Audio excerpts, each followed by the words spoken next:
Putang ina, mananaga. Delikado to. Putang ina, patay. Dito na sa tala-tala. Dito na si sigarilyo nyo. Yung bali niya, si Robert ang kumuha. 2.5. Ang ginawa ni Robert, inutusan si tala-tala bumili ng UC. Binigay yung 500. Hindi niya, kala niya libre, hindi niya alam. Sa kanya pala yun.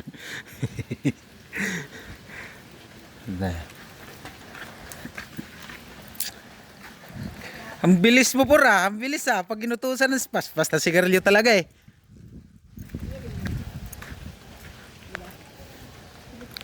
Sukli. Ano to?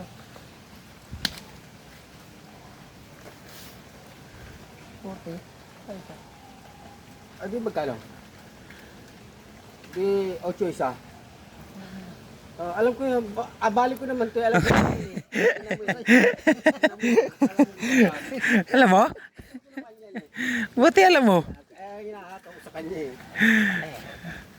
Alam mo. 24. Salamat po Kayo lang no?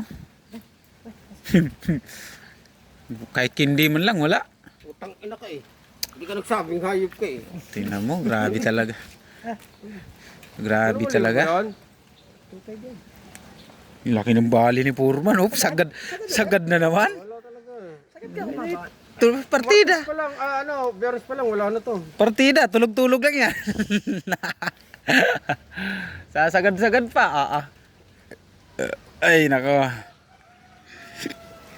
Sarap talaga mag-yusi. Sarap. Buti na lang ako. Natigil-tigilan ko na yung kakayusi na yan. Nilipat ko yung okra ng isang payat eh. Ang isa oh. Mabubuhay pa yan bro. Ha? Buhay yan basta huminga. Hindi pa ito isa eh. Ito isa payat. Paano? Hindi na mabubuhay yan, pre. Kanya na hitsura yan. Paubos na nga yan eh. Nagugot ko nga eh. Wala na yan. Tingnan ba hitsura oh. Hindi ba mabuhay pa di ba? Eh, kapit lang. Magtiwala ka lang. Yan. Parang si Mang Kipoy nga. Sitaw oh. Munggo. Ay, munggo. Munggo yan.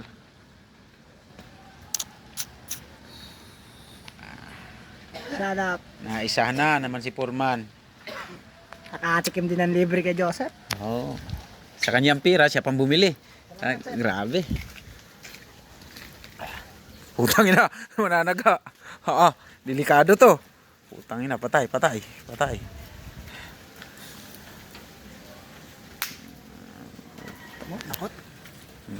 Oh, yun. Lala. Mababali lang sa akin niya.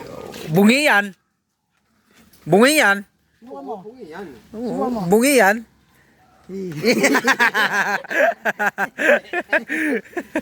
Aray ko. Bungi yan.